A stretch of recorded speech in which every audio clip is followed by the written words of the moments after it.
मंगलम गौतमो गणे मंगलम कुंद कुंदाद्यो जैन धर्मोस्तु मंगलम सर्वमंगल मांगल्यम सर्वकल्याणकारकम प्रधानम सर्वधर्मानां जैनम जयतु शासनम जैनम जयतु शासनम। जब बोलो श्री अनंतानंद परम सिद्ध भगवान की 1000 से चिंतामणि पार्श्वनाथ भगवान की, परम पूजाचार्य श्री आदिसागर जी महाराज की, परम पूजाचार्य श्री शांति सागर जी महाराज की, परम पूज्य प्रथम गणनियारिका रत्न श्री 105 विजयमती माता जी की, जैन धर्म की जिनवानी माता की, श्री वर्धमान अर्हंतम नत्वा बाल प्रबुद्धे विरच्यते मिति स्पष्ट संदर्भ न्याय दीपिका।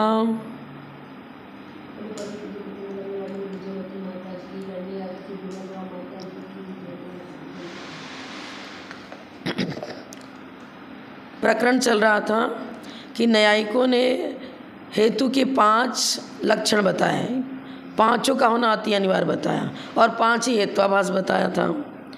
5 में उन्होंने लिखा था पक्ष का होना, सपक्ष का होना, विपक्ष से व्यावृत्ति होना। चौथे नंबर का था अबाधित विषयत्व, साध्य के विपरीत विषय का निश्चायक, प्रबल प्रमाण का न होना, ये अबाधित विषयत्व है। साध्य विपरीत निश्चायक प्रबल प्रमाण रहितत्वम अबाधित विषयत्वम, पेज नंबर 85 संस्कृत वाला। और असत प्रतिपक्षत्व मतलब उसी के समान कोई बलिष्ठ प्रमाण का न होना, इसको असत प्रतिपक्षत्व कहते हैं। माने प्रतिपक्षी कोई ऐसा व्यक्ति नहीं है जो हमारे हेतु को गलत सिद्ध कर सके, उस प्रकार का बलिष्ठ प्रमाण का अभाव होना। तादिश माने उस प्रकार का, अर्थात जो साध्य को सिद्ध करने में समर्थ, साध्य को असिद्ध कर देवे, ऐसा कोई बलिष्ठ प्रमाण का न होना। तादृश संबल, देखो संबल का मतलब जैसे हमने कहा था पर्वतोयम अग्निमान धूमत्वात्, तो धूम तो सबल प्रमाण हो गया, एक बलिष्ठ प्रमाण है ना, क्योंकि जहाँ जहाँ धूम होगा वहाँ अग्नि अवश्य होगी। अब जैसे हमने धूमत्वात् कहा, इस प्रकार का कोई बलिष्ठ प्रमाण मौजूद हो सकता है क्या जो कि अग्नि को बाधित कर देवे, कि अग्नि है ही नहीं हो सकता ना। तो तादृशम बल प्रमाण, धूम के समान कोई बलिष्ठ प्रमाण उपस्थित नहीं किया जा सकता। तो क्या लिख रहे हैं, 5वां हेतु का लक्षण क्या बताया था, असत प्रतिपक्षत्व, माने प्रतिपक्षी कोई ऐसा व्यक्ति हो ही नहीं सकता है जो धूमवत्वात् हेतु को काट करके कोई दूसरा बलिष्ठ प्रमाण रख सके। जहाँ जहाँ धूम है वहाँ वहाँ अग्नि अवश्य है, और धूमवत्वात् के समान बलिष्ठ किसी प्रमाण को देखा ही नहीं गया है, उस प्रकार का बलिष्ठ प्रमाण कोई उपस्थित कर ही नहीं सकता है। ये 5 की चर्चा चल रही है, सब चर्चा हो चुकी है। अब हम इसको इसलिए दोहरा रहे हैं कि आगे हमें देखना है कि आचार्य ने बताया था कि अन्यथा अनुत्पत्तित्व, एक ही हेतु का सही लक्षण बनेगा।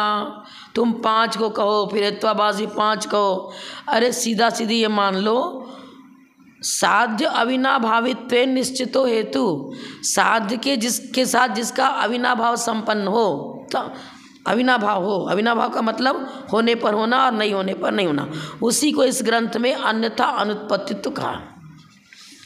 यदि ये है तो समझ लो हेतु सही है, और अन्यथा अनुत्पत्तित्व नहीं है तो सब के सब हेत्वाभास है। 5 क्या जितने भी उदाहरण दोगे, अन्यथा अनुत्पत्तित्व के बिना जो भी हेतु दिया जाएगा वो सब हेत्वाभास हो जाएगा। ठीक है, अब आगे अपने को जहाँ से पढ़ना वहाँ से देखो, वहाँ से पढ़ना है। ये सब हो चुका था, असंपन्न गर्भस्थ बालक मैत्री का पुत्र ही काला होगा, ये भी पढ़ चुके थे। अब आप संस्कृत का पीछा निकाल रहे हो तो यहाँ देख लो, अब इसको फिर से देख लेते हैं अपन। अविनाभाव संबंध कितने प्रकार का बताया था? पेज नंबर 92 निकालो, संस्कृत वाला। सक्रम भाव नियम अविनाभाव बोला था ना हमने, 92 पृष्ठ में देखो। अब आचार्य बता रहे हैं सहभाव नियम किसे कहेंगे और क्रम भाव नियम किसे कहेंगे। अविनाभाव के दो भेद किए, सहभाव नियम और क्रम भाव नियम।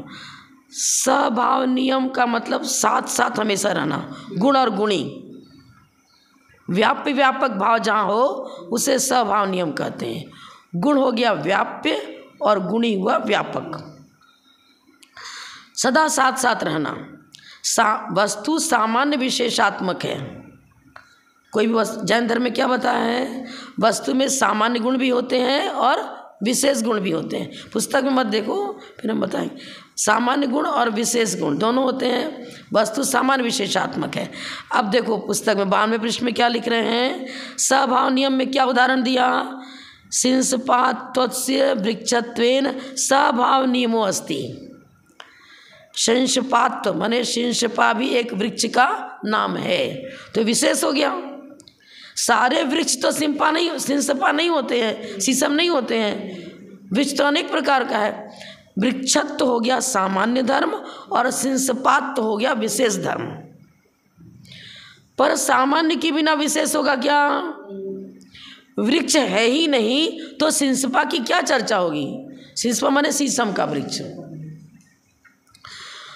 तो शिंशपात्व और वृक्षत्व, इसमें कौन सा हो गया? सहभाव नियम हुआ। जहाँ जहाँ वृक्ष है वहाँ वहाँ उसका कोई ना कोई विशेष गुण तो होगा ही होगा। शिंशपा हुआ विशेष धर्म और वृक्ष हुआ सामान्य धर्म। अब इन्होंने शिंशपा को हेतु बनाया था। शिंशपात्वम हेतु वृक्षत्वम गमयति। शिंशपा नाम का हेतु वृक्षत्व को सिद्ध करता है।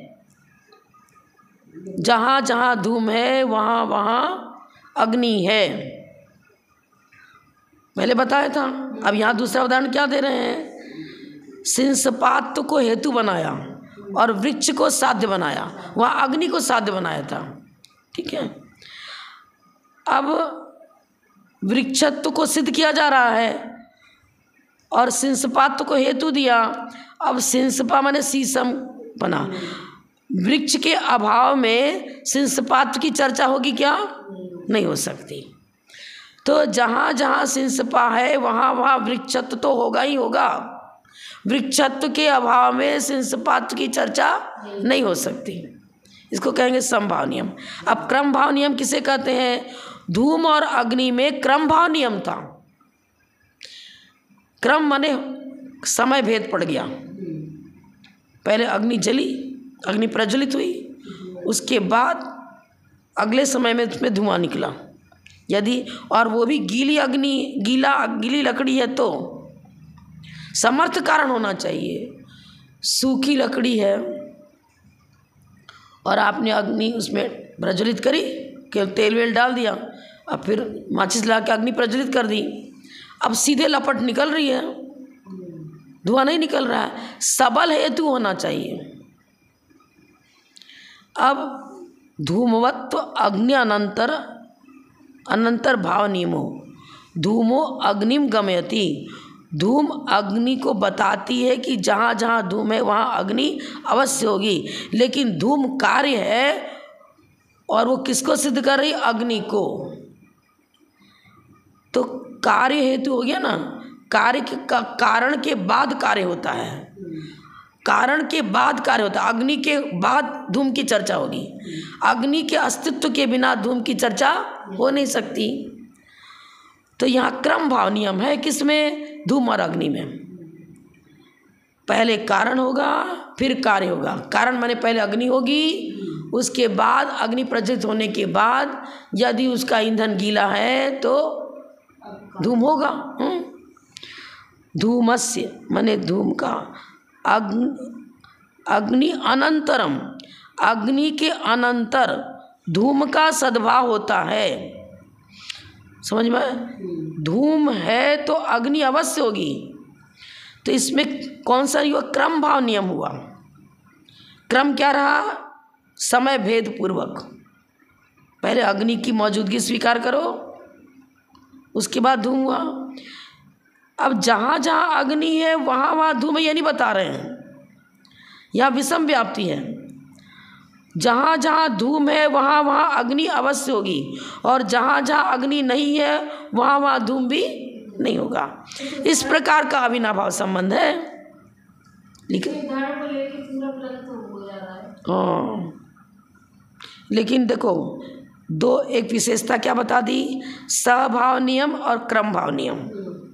सहभाव नियम तो इन्होंने क्या उदाहरण दिया था, सिंसपा का और वृक्ष का। सदा साथ साथ रहना, समय भेद नहीं है कि वृक्ष का अभाव रहे और सिंसपा रह जावे, नहीं बनेगा ना। लेकिन अग्नि तो धूम के अभाव में भी होती है। थोड़ा भेद पड़ गया ना। इसमें क्रम भाव नियम है। अच्छा, उसमें क्रम लेंगे। धूम और अग्नि में क्रम भाव नियम है, और सिंसपा और वृक्षत्व में सहभाव नियम है। सिंसपा है और वृक्ष न रहे, बनेगा क्या? जिस समय सिंसपा का अस्तित्व स्वीकार किया जा रहा है उसी समय वृक्षत्व का सद्भाव भी स्वीकार करना पड़ेगा। लेकिन धूम और अग्नि में समय भेद पड़ रहा है, पहले अग्नि का अस्तित्व, उसके बाद धूम का अस्तित्व। क्रम भाव नियम हो गया ना। जैसे कि पहले बताया था आपको नक्षत्रों का, पहले हाँ तो नक्षत्रों का क्रम बताया था कि ये नक्षत्र के होने के बाद ये नक्षत्र होगा, तो वो क्रम भाव नियम हो गया। उसको पूर्वचर उत्तरचर मिलेंगे।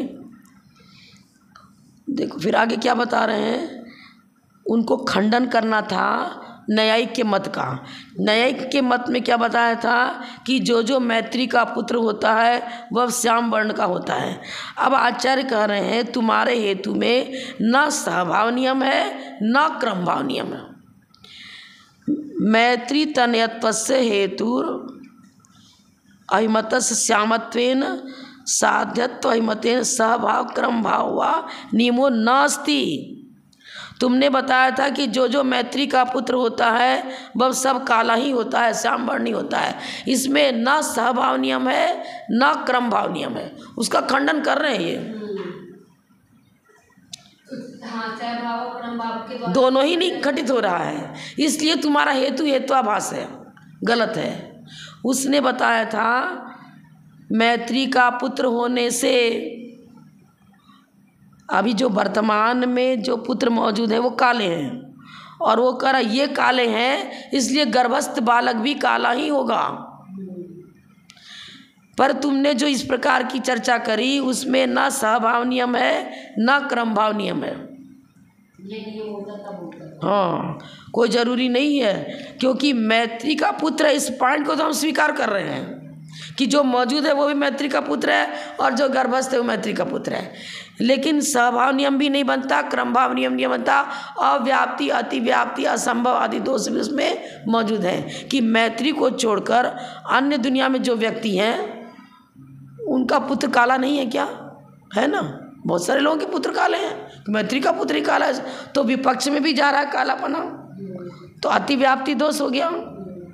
और अव्याप्ति दोष इसलिए हो जाएगा, गर्भस्थ बालक अपने शुभ नाम कर्म के उदय से उसने गोरा भी पैदा हो सकता है, और गोरा देखा भी जाता है कई लोगों का ऐसा कि कुछ पुत्र तो काले होते हैं, कुछ पुत्र उन्हीं के पुत्र सब गोरे भी नजर आते हैं।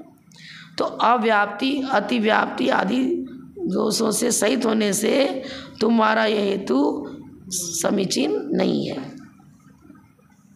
क्योंकि सहभाव और क्रम भाव नहीं। लेकिन हमारे यहाँ जो उदाहरण दिया गया है, सिंसपा का वृक्ष के साथ अविनाभाव संबंध है।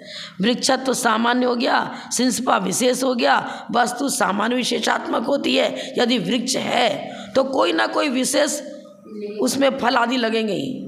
वृक्ष है, अब विशेष हम आम को ही बना सकते हैं, आम का वृक्ष भी हो सकता है, केले का वृक्ष भी हो सकता है, और भी किसी का वृक्ष हो सकता है, श्रीफल का वृक्ष हो सकता है। सामान्य के बिना विशेष बनेगा क्या? और विशेष के बता सामान्य बनेगा। विशेष मतलब विशेष चर्चा में चेंजिंग होगी, लेकिन कोई ना कोई विशेष धर्म रहेगा। सिंसपा नहीं है तो हो सकता है आम का वृक्ष हो सकता है इमली का वृक्ष हो, हो सकता है कि केले का वृक्ष हो, कोई ना कोई तो विशेष धर्म रहेगा ना।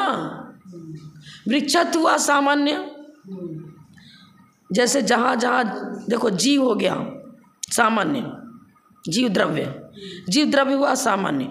अब उसके अंदर जीव द्रव्य के अंदर बहुत सारे विशेष गुण हैं, ज्ञान, दर्शन, सुख, वीर्य, 4 विशेष धर्म बताए ना।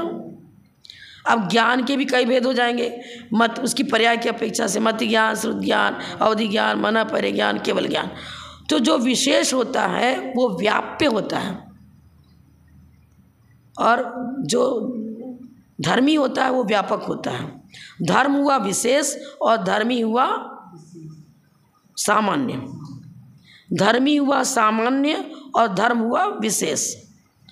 अब जिनके मत में वस्तु को एक धर्मात्मक माना गया है उनके यहाँ गड़बड़ी होगी।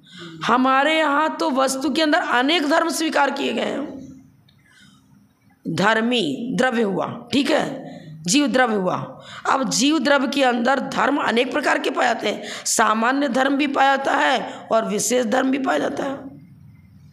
जब वस्तु अनेक धर्मात्मक है, इस प्रकार स्वीकार करोगे तो कहीं कोई गड़बड़ी नहीं आएगी। अब वस्तु को एक धर्मात्मक मानोगे, अब एक धर्मात्मक मान लिया, वस्तु को नित्य ही माना। अब नित्य माना तो तुम्हारा बालक, कभी तुम उसको जब बाल्यावस्था में तब भी अपना पुत्र कह रहे हो, युवावस्था में तब भी अपना पुत्र कह रहे हो, वृद्धावस्था हो गया तब भी अपना पुत्र कह रहे हो। अरे कैसे बनेगा? नित्य मान रहे हो तो ये 3 अवस्था ही नहीं बन पाएगी नित्यत्व में। तो जन्म भी कैसे होगा? 1 महीने का था, अब 2 महीने का गर्भ हो गया, अब बालक बढ़ तो रहा है, परिणमन तो हो रहा है ना, गर्भस्थ बालक भी। तो इसलिए वस्तु को अनेक धर्मात्मक स्वीकार करना पड़ेगा। वृक्षत्व हो गया सामान्य, वृक्ष को हमने सामान्य पक्ष में ले लिया। अब विशेष में वो कोई ना कोई विशेष धर्म अवश्य होगा। हम विशेष धर्म को एक स्वीकार नहीं कर रहे हैं, अनेक स्वीकार कर रहे हैं। अब वृक्षत्व को सामान्य स्वीकार किया। अब बगीचे में बहुत सारे वृक्ष लगे हैं, सबको ये भी वृक्ष है, वृक्ष वृक्ष वृक्ष सभी को बता रहे हैं। पर किसी को आम का वृक्ष बता रहे हैं, किसी को केले का वृक्ष बता रहे हैं, किसी को नारियल का वृक्ष बता रहे हैं। विशेष धर्म सभी में पाए जा रहे हैं, अपना अपना विशेष धर्म। सद्द्रव्य लक्षणम, जो जिसमें अस्तित्व गुण है वो अस्तित्व सामान्य धर्म हुआ, ठीक है। द्रव्य है तो द्रव्य की पहचान अस्तित्व धर्म से की जा रही है। अब कौन सा द्रव्य? अगर जीव द्रव्य की चर्चा करें तो उसमें चेतना को स्वीकार करना पड़ेगा और चैतन्य की सभी पर्याय भी स्वीकार करनी पड़ेंगी। और युक्त्यानुशासन में तो जीव को चिद अचित दोनों बताया है। चिदाचित, अस्ति नास्ति दोनों लिया। कैसे लिया? उपयोगो जीव लक्षणम, उपयोग मैंने ज्ञाता दृष्टा, इस अपेक्षा से तो चित्पना सिद्ध हो रहा है। लेकिन उसमें उसी जीव द्रव्य के अंदर अस्तित्व, वस्तुत्व, प्रेमत्व, अगुर लघुत्व आदि सामान्य गुण भी तो हैं। पर वो सामान्य धर्म उसके चित्त चैतन्य को सिद्ध नहीं कर रहे हैं, मात्र अस्तित्व को सिद्ध कर रहे हैं ना। अस्तित्व मतलब है, अस्तित्व धर्म सभी द्रव्यों में पाया जाता है और जीव में भी पाया जाता है। तो अस्तित्व, वस्तुत्व, प्रमेयत्व, अगुर लघुत्व जो सामान्य धर्म सभी द्रव्यों में पाए जाते हैं, उस धर्मों की मौजूदगी जीव में भी है। तो जीव में ऐसे धर्म भी हैं जो कि जीव में भी पाए जाते हैं और अन्य भी पाए जाते हैं। उन सामान्य धर्म का सद्भाव है ना, तो इसीलिए जीव में चित्त और अचित्त दोनों का सूचक धर्म मौजूद है। चिदाचिदात्मक जीव चिदाचिदात्मक है, उसका उपयोग जीव लक्षणम, ये तो चित्तपने को सिद्ध कर रहा है। लेकिन इस धर्म को छोड़कर अन्य सारे धर्म चैतन्य की सिद्धि में साधक नहीं है। अस्तित्व धर्म क्या चैतन्य को सिद्ध करता है? क्या वस्तु चैतन्य को सिद्ध कर रहा है? क्या अगु लघु धर्म जो चैतन्य को सिद्ध कर रहा है? क्या नहीं। लेकिन जीव मौजूद तो है ना। तो जीव में ऐसे धर्म भी मौजूद हैं जो कि जीव को छोड़कर अन्य में पाए जाते हैं, और ऐसे धर्म भी मौजूद हैं जो मात्र जीव में पाए जाते हैं। इसलिए युक्त्यानुशासन में चिद अचित दोनों को स्वीकार किया है। जीव चित्रूप भी है और अचित्रूप भी है, ये तो न्याय है। उपयोग जीव लक्षणम, इस अपेक्षा से जीव चित्रूप हो गया, ज्ञाता दृष्टा हो गया, पर जीव में जो अस्तित्व अस्तित्व आदि धर्म पाए थे उसकी अपेक्षा तो चित्रूप सिद्ध नहीं हो रहा है। एक ही व्यक्ति है, कोई लड़का खड़ा हुआ है, उसकी शादी हो गई, पुत्री मौजूद, वो पिता भी है और पुत्र भी है। अपने पिता की अपेक्षा पुत्र है और अपने बेटे की अपेक्षा पिता है, तो पितृत्व और पुत्रत्व दोनों धर्म सिद्ध हो रहा है ना। इसी प्रकार जीव में चिद अचित दोनों सिद्ध हो जाएगा। मूर्तामूर्त भी ले लेंगे, सशरीरी है ना जीव। कर्मोपाधि सापेक्ष न्याय की अपेक्षा से जीव को मूर्त उपचरित व्यवहार से मूर्त भी स्वीकार किया गया। जैन धर्म में वस्तु को अनेक धर्मात्मक माना गया है और अपेक्षाकृत चर्चा की गई है। वृक्षपना तो सब में स्वीकार कर रहे हैं, पर आम के वृक्ष को केले का वृक्ष नहीं कहेंगे, केले के वृक्ष को आम का वृक्ष नहीं कहेंगे, क्योंकि अपना अपना विशेष धर्म सब में मौजूद है। अस्थि धर्म तो जीव में भी है, पुद्गल में भी है, धर्म अधर्म आकाश काल अस्तित्व धर्म सभी में पाया जाता है। वृक्षाच्युत धर्म सभी में पाया जा रहा है, आम के वृक्ष में भी, केले के वृक्ष में भी, नींबू के सभी में पाया जा रहा है। लेकिन जब विशेष की चर्चा करेंगे ना, तो किसको हम विवक्षित बना रहे हैं? विवक्षित माने अर्पिता नर्पित सिद्धि। जब हम आम के वृक्ष की चर्चा कर रहे हैं तो उस बगीचे में जितने आम के वृक्ष में उन्हीं को आम का वृक्ष कहेंगे। विपक्षात व्यावृत्ति, केले के वृक्ष को विपक्ष में ले जाएंगे, नारियल के वृक्ष को विपक्ष में, क्योंकि जो जो आम है, आम की चर्चा की जा रही है, तो हमारा विवक्षित विषय आम का वृक्ष हो गया और आम को छोड़कर सभी विपक्ष में चले जाएंगे। विपक्षात व्यावृत्ति जिसका कथन हो रहा है वो हाँ, अन्य सब अविवक्ष गौण पक्ष में चले गए, गौण पक्ष में चले गए। अब यही तो यहाँ भी बता रहे हैं।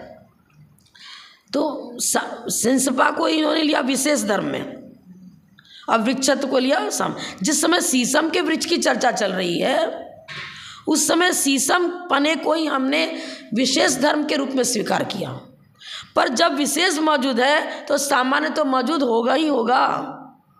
बेटा है तो बाप भी होगा, हाँ होगा ही होगा। सामान्य मतलब हमने सामान्य धर्म के रूप में वृक्षत्व को स्वीकार किया। अब वेराइटीज वृक्षत्व में अनेक है, कोई आम का वृक्ष है, कोई केले का है, कोई नींबू का है। अब जब विशेष की चर्चा करेंगे ना, तो उस विशेष के साथ सामान्य मौजूद है, लेकिन जिसकी चर्चा कर रहे हैं, आम के वृक्ष की चर्चा कर रहे हैं, तो उसमें आम के वृक्ष को ही आम का वृक्ष कहेंगे, केले के वृक्ष को आम का वृक्ष। अपना अपना विशेष धर्म स्वीकार किया जाएगा ना। जीव का विशेष धर्म हो गया चैतन्य, पुद्गल का विशेष धर्म हो गया वर्ण गंध रस स्पर्श, धर्म द्रव्य का अवगाहनत्व नहीं, धर्म द्रव्य का गति हेतुत्व, आकाश का अवगाहनत्व, अपना अपना विशेष धर्म रहेगा। पर वो विशेष धर्म सामान्य को छोड़कर नहीं है। द्रव्य, ये भी द्रव्य, ये भी द्रव्य, ये भी द्रव्य, द्रव्य तो सभी स्वीकार कर रहे हैं ना चौको। इसी तरह वृक्ष तो सभी को स्वीकार कर रहे हैं, पर विशेष की चर्चा करेंगे। मान लो शीशम के वृक्ष की चर्चा करी इन्होंने, तो शीशम का वृक्ष है तो शीशम पना तो स्वीकार करे और वृक्षत्व पना स्वीकार नहीं करे, बनेगा क्या? पहले तो वृक्षत्व को स्वीकार करो, पहले सद्द्रव्य लक्षणम इसको स्वीकार करो, अब चर्चा होगी कि किस द्रव्य की चर्चा कर रहे हो। अगर जीव द्रव्य की चर्चा कर रहे हैं तो जीव जीवत्व चेतनत्व, चेतनत्व हो और द्रव्यत्व न हो। द्रव्य तो नहीं है पर चेतनत्व को स्वीकार कर, बनेगा क्या?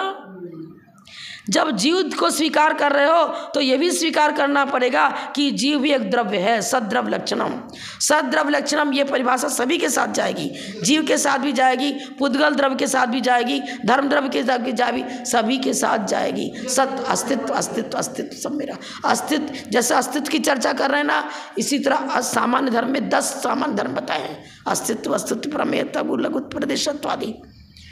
तो अब इन्होंने एक उदाहरण दे दिया, वृक्षत्व को सामान्य में स्वीकार किया, सिंसपा को विशेष में स्वीकार कर लो। अब विशेष में आप अपने मन से कोई भी उदाहरण ले सकते हैं। यह वृक्ष है क्यों? आम का पेड़ इसमें लगा हुआ है, आम का वृक्ष है, तो आम हो गया विशेष, वृक्ष हुआ सामान्य। यह हाथी है जीव होने से, जीव सामान्य हो गया, हाथी उसकी विशेषता हो गई, काला है तो विशेषता हो गया, सफेद हाथी तो विशेषता हो गई, हाथी तो सामान्य हो गया। अब यहाँ पर क्या है ना, इन्होंने कौन से नियम में, सहभाव नियम में लिया है। सहभाव नियम माने साथ साथ रहना, विशेष धर्म और सामान्य धर्म साथ साथ रहते हैं। अब कोई को ये हाथी है, ठीक बता दिया, जीव के बिना हाथी की सिद्धि होगी। हाथी पर्याय है ना, कि जीव द्रव्य की तो पर्याय है ना। अब जीवत्व का अभाव होने पर हाथी की सिद्धि होगी क्या? नहीं हो सकती ना। हाथी भी तो जीव ही है ना, मनुष्य भी जीव है। देव पर्याय, किसी पर्याय वाले जीव को ले लो, उन पर्यायों को तो सिद्ध करना चाहो और जीव द्रव्य को स्वीकार न करो, बनेगा क्या? द्रव्य के बिना पर्याय की चर्चा ही नहीं आएगी ना। यह हाथी है जीव की एक पर्याय होने से, यह हाथी है जीव की एक विशिष्ट पर्याय होने से, और जीव की पर्याय स्वीकार न करें तो हाथीपना कहाँ सिद्ध होगा? सिंसपा भी तो वृक्ष की एक पर्याय है, समझ में है ना। यह मनुष्य है क्योंकि मनुष्य भी जीव की एक पर्याय है, मनुष्य की पर्याय विशेष होने से, ठीक है, कोई गलत नहीं है, पर्याय विशेष लगा दिया ना। यह मनुष्य है क्योंकि मनुष्य भी जीव की एक पर्याय होती है। मनुष्य है जीव की पर्याय विशेष होने से, कोई गलत नहीं है, सही है ना। तो जीव निकल रहे, हाथी पड़ा है मरा हुआ, फिर उसको जीव कहोगे? हाथी कहोगे ही नहीं, तो डेड बॉडी हो गई हो, पुद्गल हो गए, पुद्गल हो गया हो, पुद्गल द्रव्य में आ जाएगा। हाथी का काम करे तब तो, हाथी की अर्थ क्रिया उसमें पाई जानी चाहिए ना। अब ऐसे तो फिर चित्र बना दिया मनुष्य का, तो उसको मनुष्य कहोगे क्या? तो फिर ठीक है बात, उससे सारा मनुष्य के समान काम करवा लो। 80-80 कृषि वाणिज्य जो खेती आदि बारी काम करता है, आदमी करता है, वो चित्र वाला काम करेगा क्या? नहीं करेगा ना। तो उसको स्थापना निक्षेप से कह सकते हो कि भाई हमने स्थापित किया, अलग अलग चर्चा हो जाएगी। अब इसको हम आगे बढ़ा रहे हैं क्योंकि इसको हम पूरा समझा चुके हैं। उन्होंने बता दिया गर्भस्थ बालक अन्य वर्ण का भी हो सकता है, इसलिए तुम्हारा पंच रूपता जो हेतु तुमने लक्षण दिया कि 5 के 5 उसमें नहीं पाए जाते, एक को मानो अन्यथा अनुत्पत्तित्व, बस इतना ही मानो। अब यहाँ से देखो पेज नंबर 95, अन्यथा अनुत्पत्तित्व जो बताया आचार्य ने, उसके भी संक्षेप से 2 भेद है। अब नया विशेष आ गया। अभी तक कुछ विशेषता चर्चा तो एक ही तरह की चल रही थी, लेकिन कुछ ना कुछ अंतर था। अंतर ये रहा, सभाव नियम क्रम भाव नियम करके उन्होंने अन्यथा अनुत्पत्तित्व को सिद्ध किया कि सभाव नियम में भी अन्यथा अनुत्पत्ति मौजूद है और क्रम भाव में भी अन्यथा अनुत्पत्ति निश्चित है। क्रम भाव प्रातःकाल, मध्याह्न काल, सायंकाल, पर अन्यथा अनुत्पत्ति तो है ही कि प्रातःकाल के बिना मध्याह्न काल नहीं होगा, मध्याह्न काल के बिना सायंकाल नहीं होगा। बाल्यावस्था युवावस्था का बता चुके हम सब। अब ये बता रहे हैं अन्यथा अनुत्पत्तित्व जो हेतु का लक्षण बताया, उसके भी 2 भेद हैं, विधि रूप और प्रसेद रूप। हेतु को विधि रूप, हेतु पॉजिटिव है और विधि पक्ष को ही साध रहा है। हेतु प्रतिषेध रूप है लेकिन साध रहा है विधि को। उदाहरण से समझ में आएगा, पर्वतोयम अग्निमान धूमत्वात् अन्यथा अनुत्पत्तित्व। अब धूम वाला होने से लिख रहे हैं ना, पॉजिटिव पॉइंट हो गया। पर्वतोयम अग्निमान, ये भी पॉजिटिव है, हेतु भी पॉजिटिव है और साध्य भी पॉजिटिव है नहीं है कहीं, न शब्द का प्रयोग है क्या? दोनों में कहीं भी नहीं है। तो ये हो गया विधि रूप। अब विधि में यहाँ पर क्रम भाव नियम को लेकर के हुआ, ठीक है। धूमो ही अग्नि कार्यभूतम, धूम अग्नि का कार्यभूत है। तद अभावे माने कार्य के अभाव में, अगर कार्य तद अभावे, तद शब्द यहाँ ले रहे हैं अग्नि कार्य, तद शब्द अग्नि का सूचक है। अग्नि के अभाव में धूम भी नहीं हो सकता, ठीक है ना। अब आगे यहाँ बता रहे हैं, दूसरा उदाहरण दिया, मेघ विशेषो ही वर्षस्य कारणम स्वकार्यभूतम वर्षम गम्यति।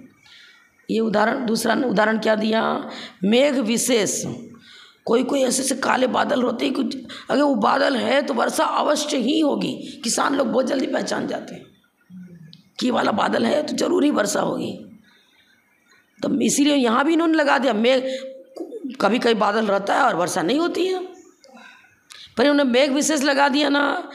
अगर जिसमें वर्षा की अवश्यम भावी संभावना है, मैंने संभावना क्या, वर्षा अवश्य होगी, इस प्रकार का मेघ मौजूद है तो अपने कार्य को सिद्ध करेगा ही कि वर्षा अवश्य होगी। मेघ विशेष मौजूद है तो वर्षा भी अवश्य होगी। समर्थ कारण होना चाहिए, इनका ये कहना है। समर्थ कारण होगा तो कार्य अवश्य होगा। अब हमारे शंकाकार क्या बता रहे हैं, अरे तुम क्या बताते हो, कभी कभी ऐसा होता है कि कारण तो रहता है पर कार्य नहीं होता है। कारण है, सूत तो है,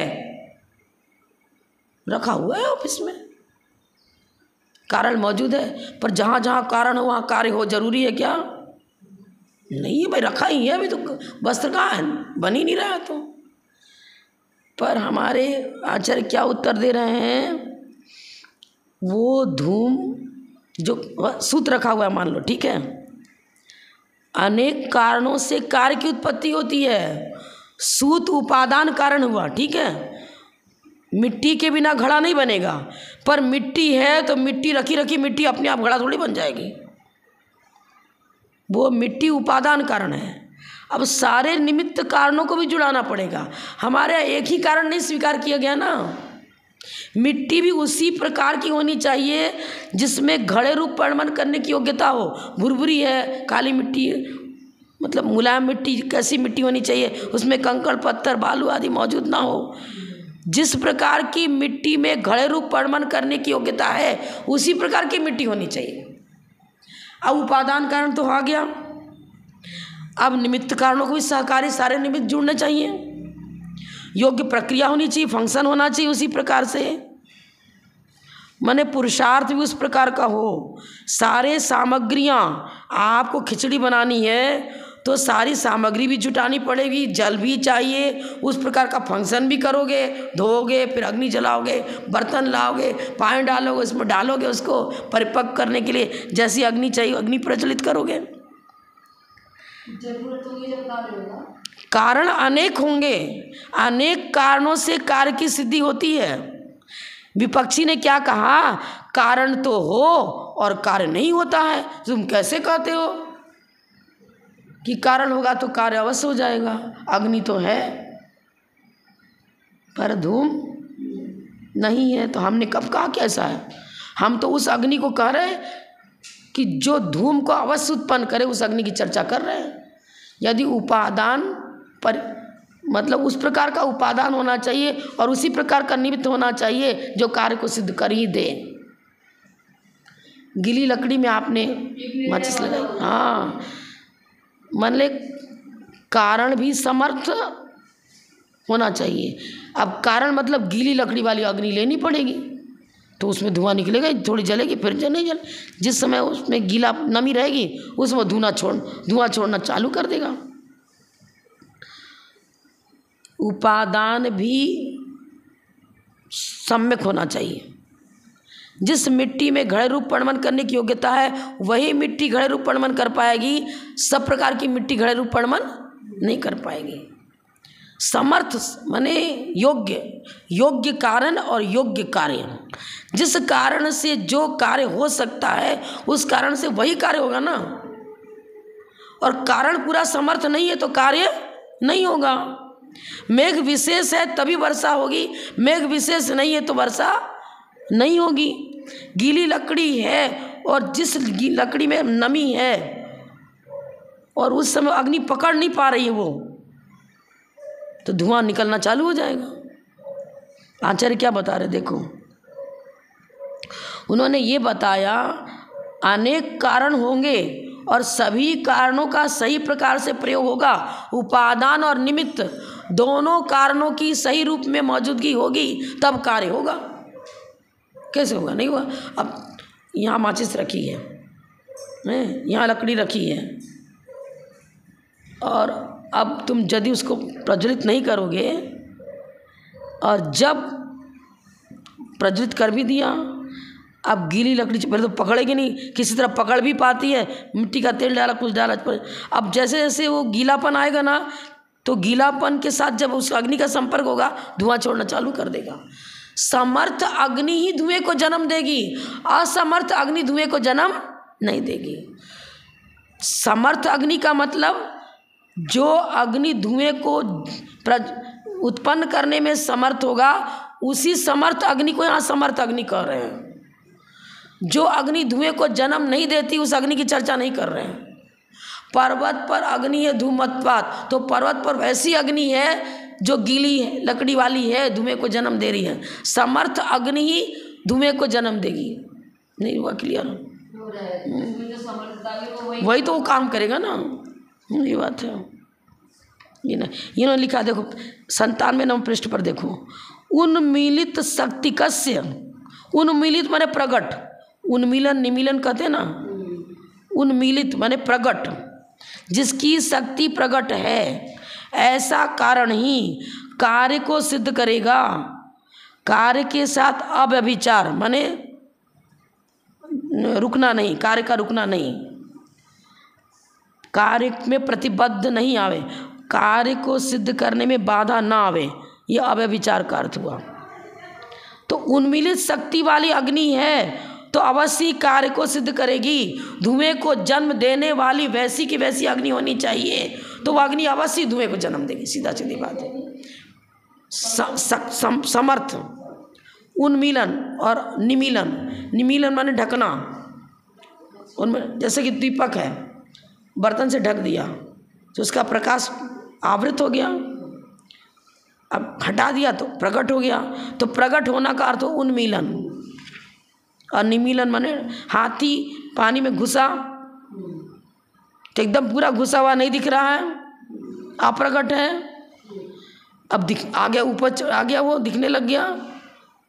उन्मीलन माने प्रकट, शक्तिशाली, शक्ति संपन्न, कार्य को संपन्न करने में विशिष्ट शक्ति को लिए हुए, कार्य को संपन्न करने में विशिष्ट शक्ति को लिए हुए जो कारण है, उसी कारण को उन्मीलित शक्ति तस्य कारणम लिखा है। उन्मीलित शक्ति वाला कारण, उसका कार्य के साथ अविनाभाव संबंध बनेगा। सभी कारणों का कार्य के साथ अविनाभाव संबंध नहीं बनता है। जो कार्य को अवश्य सिद्ध कर दे उसी के साथ अविनाभाव संबंध बनेगा, ये चीज़ बता रहे हैं। इसलिए तो मेघ विशेष लिखा, मेघ विशेष होगा तो अवश्य वर्षा होगी। यदि मेघ विशेष सामान्य मेघ लिख दो तो वर्षा हो भी सकती है, नहीं भी हो सकती है। सामान्य अग्नि रख दो तो धुआं निकल भी सकता है और नहीं भी निकल सकता है। लकड़ी की विशेषता होगी जब वो गीली। हाँ, यही चीज़ समझ रहे हैं ना। अब देखो क्या बता रहे हैं यहाँ पर, कश्चित विशेष वृक्षो अयम सिंसपात्व अन्यथा अनुत्पत्ति, वृक्ष की नहीं होने पर शिंशपा भी नहीं होगा, क्योंकि वृक्ष विशेष है तो वो सामान्य वृक्ष को भी घोषित कर। हम देखो यह शिंशपा का शिंशपा है, अरे सामान्यभूत वृक्षत्व के बिना शिंशपा बनेगा क्या? नहीं बनेगा। अब ये उदाहरण क्लियर हो गया ना। पहले उदाहरण क्या दिया था, उद्देश्य यदि सकटम कृत्योदयात, अभी कृतिका का उदय हो रहा है तो इसके बाद उदयस्यति सकटम, इसके बाद सकट का उदय होगा, क्योंकि सकट का हो चाहे रोहिणी नक्षत्र का हो, सकट का दूसरा नाम रोहिणी। अभी कृतिका का उदय हो रहा है, कृतकोदयात, कृतिका का उदय चल रहा है तो एक मुहूर्त के बाद वो रोहिणी नक्षत्र का उदय होगा। सकट का हो चाहे रोहिणी का हो। कृतिकोदय अन्यथा अनुत्पत्ति। सकट में संस्कृत में नाम होगा। हाँ, और रोहिणी भी बताते हैं कृतिकोदय अन्यथा अनुत्पत्ति थी कृतिकोदय। अब ये क्या हुआ, इसमें भी अन्यथा अनुत्पत्तित्व है, पर ये पूर्वचर उत्तरचर हो गया। उत्तर माने बाद में होने वाला, रोहिणी नक्षत्र अगले भविष्य में होने वाला है। वर्तमान में कृतिका का उदय है। अब कृतिका का उदय दिखा रहे हैं और सिद्ध क्या कर रहे हैं, उदय स्थिति सकटम, सकट का उदय होगा तो पूर्वचर हेतु हो गया ना। कृतिकोदय पूर्वचर हेतु हुआ। पूर्वचर माने निश्चित ही है कि अभी कृतिका का उदय, पूर्ववर्ती कृतिका का उदय हो गया। अब उत्तरवर्ती क्या बता रहे हैं, सकट का उदय होगा। तो कृतिकोदय हेतु के साथ भी अन्यथा अनुत्पत्तित्व बनता है। इसको परीक्षा मुख में पूर्वचर हेतु का है। पूर्वचर हेतु, उत्तरचर हेतु, पूर्वचर उत्तरचर करके सिद्ध किया है इन्होंने।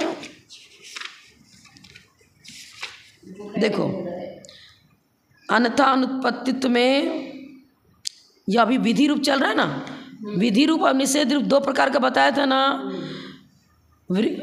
विधि और निषेध दो प्रकार का इन्होंने कारण बताया।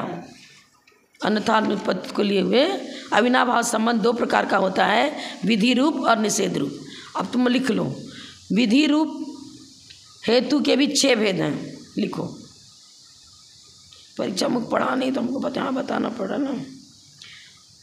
इन्होंने न्याय दीपिका में क्या बताया, अन्यथा अनुत्पत्तित्व वाला जो अविनाभाव संबंध है वो अविनाभाव संबंध दो प्रकार का होता है, विधि रूप और निषेध रूप। अब विधि रूप हेतु के 6 भेद हैं। विधि रूप हेतु के 6 भेद हैं। व्याप्य, व्याप्य हेतु, कार्य हेतु, कारण हेतु, पूर्वचर हेतु, उत्तरचर हेतु और सहचर हेतु।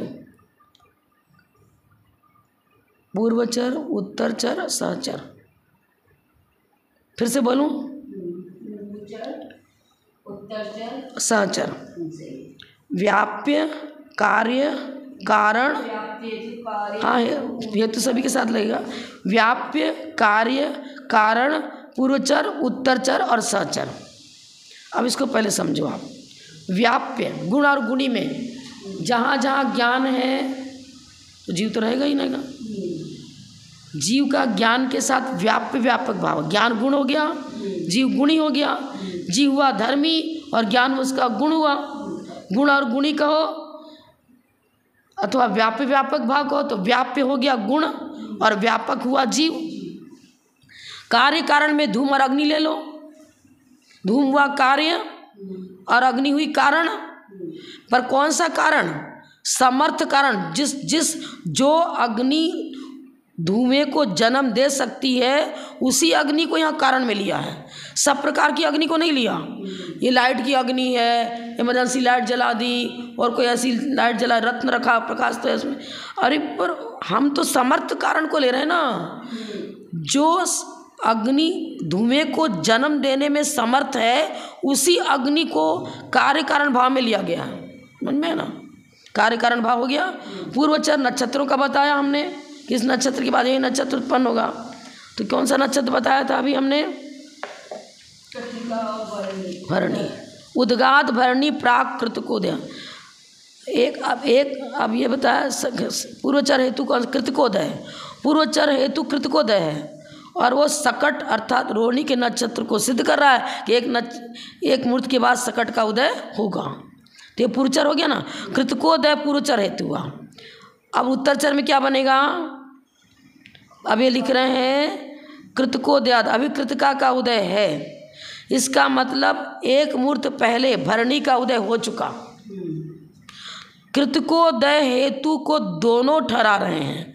अगर हम रेवती नक्षत्र की चर्चा कर रहे हैं तो ये पूर्वचर हेतु हो गया। यदि भरणी नक्षत्र की चर्चा कर रहे हैं तो ये उत्तरचर हेतु हो गया। कृतिकादय को, कृतिका को बीच में रखो। जैसे रविवार है, शनिवार को हाँ सोमवार हाँ, भरणी, पहले भरणी नक्षत्र का उदय होता है, उसके बाद कृतिका का उदय होता है, उसके बाद सकट का उदय होता है। कृतिकोदय पुरचर हेतु हुआ, सकटोदय गमयति, सकट के उदय को सिद्ध करता है तो उत्तर कश्चित उत्तरचर। अब इसको उत्तरचर भी कह सकते हैं। क्यों कह सकते हैं? अब क्या उदाहरण बना रहे हैं? उद्गात भरणी, एक मुहूर्त पहले भरणी का उदय हो चुका, क्योंकि अभी कृतिका का उदय हो रहा है। अब ये कृतिकोदय क्या कर रहा है?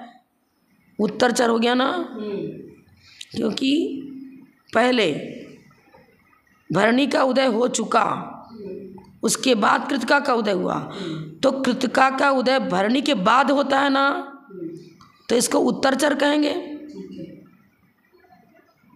और पूर्वचर कैसे बन जाएगा? ये पूर्वचर इस प्रकार बन जाएगा कि ये जब इसको पूर्ववर्ती ठहराया जाए, कृतिकोदय पूर्वचर हेतु। क्यों? सकट के उदय को आगे होने वाले नक्षत्र को सिद्ध कर रहा है। आगे होने वाले नक्षत्र को सिद्ध करे तो ये कृतिकोदय पूर्वचर हो गया, और पहले हो चुके नक्षत्र को सिद्ध कर रहा है तो ये उत्तरचर हो गया। है तो कृतिका का ही उदय, इसके दो विशेषण हो गए। इसी को पूर्वचर भी कर रहे हैं, इसी को उत्तरचर भी कर रहे हैं, क्योंकि मध्यवर्ती को ले लिया ना। अगर ये भरणी के उदय की चर्चा कर रहे हैं तो यही भरणी के, हाँ, उद्गात भरणी एक, ये पहले का लेंगे तो उत्तरचर, उत्तरचर हुआ। भरणी के बाद में उदय आता है, इसलिए उत्तरचर हुआ। और कृतिका के, रोहिणी सटक के उदय को सिद्ध कर रहा है तो पूर्वचर हो गया।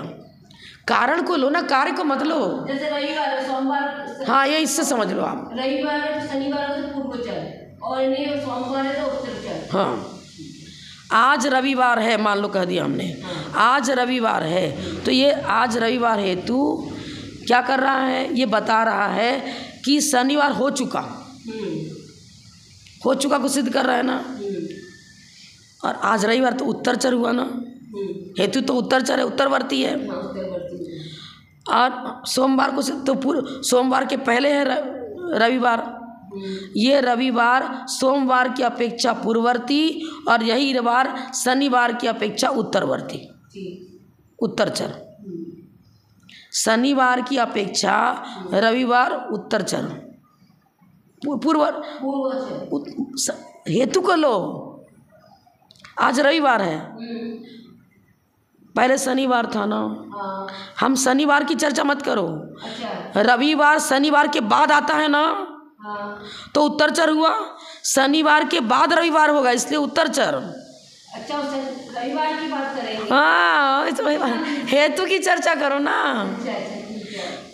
और ये आज रविवार है तो ये सोमवार का पूर्ववर्ती हो गया,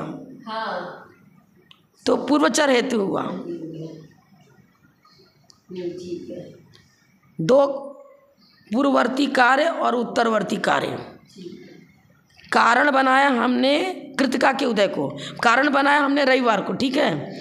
ये रविवार ये बता रहा है कि शनिवार हो चुका, और यही रविवार ये बता रहा है कि इसके आगे सोमवार आएगा। आप कृतिका के उदय की यदि हम चर्चा कर रहे हैं, क्या आएगा ये चर्चा कर रहे हैं, तो इसको उत्तरचर में ले लिया। क्या हो चुका इसकी चर्चा कर रहे हैं, तो ये पूर्वचर हो गया। हेतु ये तो यही लिख रहे हैं पुस्तक में, तो देखो शकटोदय कृतिकोदय पूर्वचर हेतु, कृतिका का उदय पूर्वचर हेतु है। क्यों? आगे सकट के उदय को सिद्ध कर रहा है, हो गया ना। तो एक कृतिका के उदय को जिसको आगे सिद्ध कर रहा है, सोमवार को सिद्ध कर रहा है रविवार, तो पूर्वचर ही तो हुआ ना।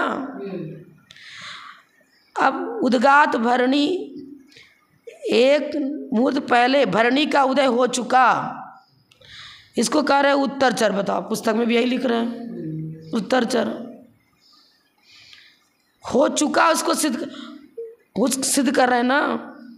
जो हो चुका हेतु उत्तरवर्ती है, शनिवार के बाद रविवार आ रहा है, उसका उत्तरवर्ती हो गया, इसलिए उत्तरचर कहेंगे।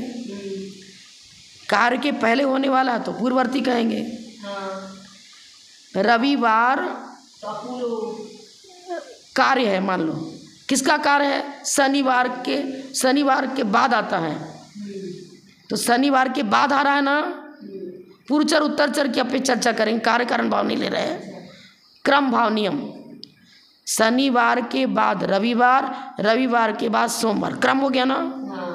अन्यथा अनुत्पत्ति तो बन रहा है, नियम है कि शनिवार के बाद ही रविवार आएगा।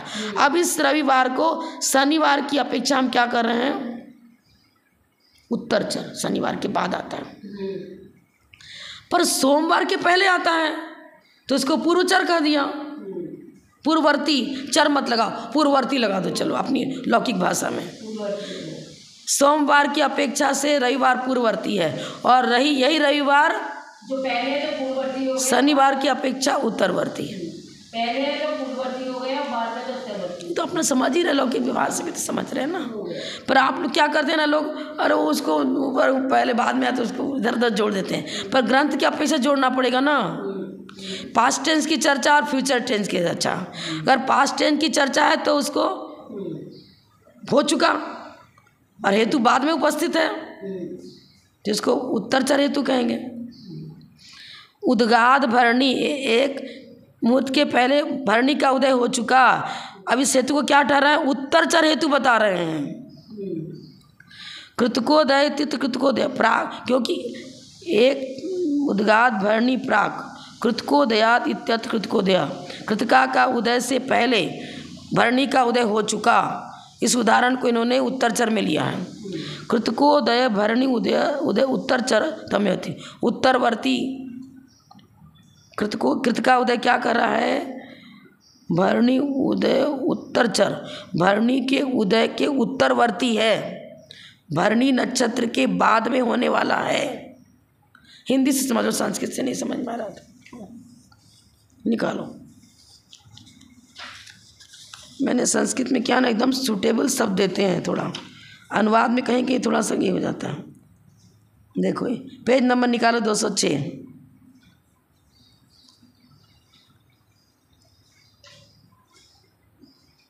चार नंबर देखो। है एक मुहूर्त के बाद सकट का उदय होगा, क्योंकि कृतिका का उदय हो रहा है। यह कृतिका का उदय पूर्वचर हेतु है ना, होगा भविष्य पास्ट वाले को सिद्ध कर रहा है ना, मैंने फ्यूचर वाले को बोलने में गलत, फ्यूचर वाले को सिद्ध कर रहा है, मैंने आगे होने वाले को सिद्ध कर रहा है। होगा लिखा है ना, होगा, तो इसलिए पूर्वचर हेतु हो गया। फ्यूचर में, फ्यूचर इंग्लिश में फ्यूचर कह लो, होगा तो पूर्वचर हो गया। और यही जब किसको सिद्ध कर रहा है, भरणी को, तो वो हाँ हो जो कार्य हो चुका उसको सिद्ध कर रहा है, तो उत्तरचर हो जाएगा। जो हेतु पास्ट को सिद्ध कर रहा है, बीते हुए को सिद्ध कर रहा है, वो हो जाएगा उत्तरचर, उत्तरवर्ती। फ्यूचर को सिद्ध कर, होने वाले को सिद्ध कर, अभी हुआ नहीं है, हाँ होएगा ना, वो पूर्वचर हुआ, वो पूर्वचर हुआ, आने वाला है तो वो उदय हो गया, वो पूर्वचर। हाँ पूर्वचर। अब भरणी को सिद्ध कर रहा है तो हो गया उत्तरचर, वो उत्तरचर। ठीक है, बीते हुए को सिद्ध कर रहा है तो उत्तरचर, और आने वाले को सिद्ध कर रहा है तो पूर्वचर, सीधा सीधी। ठीक है, अब आगे का, अब क्या तीनों में लोग एक साथ ले लेते हैं, कभी उसको हेतु, अरे हेतु तो बीच का सेंटर बन रहा है ना यहाँ पर, तो सहचर किसको कहेंगे। अब एक और देखो, आप सहचर भी लिखवाया था ना हमने, सहभाव हेतु बताया था ना। मातुलिंग माने बिजोरा, यही देख लो 6 नंबर में लिखा, 5 नंबर में भरणी का बता दिया, बता तो चुके, कितनी बार बताएंगे। अब सहचर देखो, मातुलिंग माने बिजोरा, बिजोरे में रस भी है और गंध भी है, रूप भी है, सभी है ना। अब क्या बता रहे हैं, यह मातुलिंग रूपवान होना चाहिए क्योंकि इसमें रस है। अब रस और रूप साथ साथ रहते हैं, वर्ण गंध रस स्पर्श ये चारों गुण उस पुद्गल में साथ साथ रहेंगे, तो सहचर हो गया ना। रसवान होने से यह रूपवान है, रसवान होने से या रूपवान है, सहचर हो गया ना। जहाँ जहाँ रस है वहाँ रूप भी रहेगा, जहाँ जहाँ रूप है वहाँ रस भी रहेगा, यह सहचर हो गया। अब देखो आगे क्या बता रहे हैं। छः के छः हो तो गए। पहले में क्या लिया था, देखो पेज नंबर 206। यह पर्वत अग्निमान है धूम वाला होने से, कार्य हेतु हो गया। कारण हेतु में वर्षा अवश्य होगी क्योंकि शक्तिशाली बादल है, 2 नंबर हो गया। तीसरे नंबर में क्या ले रहे हैं, यह वृक्ष है क्योंकि सिंसपा है, सिंसपा है तो वृक्ष अवश्य रहेगा, कारण हेतु हो गया। कार्य हेतु तीसरे नंबर में हो गया ना। अब पूर्वचर और उत्तरचर को लिया तो चौथे नंबर में पूर्वचर ले लिया, 5वें नंबर में उत्तरचर ले लिया, 6ठे नंबर में सहचर हेतु ले लिया। 6 के 6 विधि रूप हो गया ना। विधि रूप हेतु की चर्चा हो गई पूरी। आज रहने देखना ही ठीक क्या है ना, बहुत ही मतलब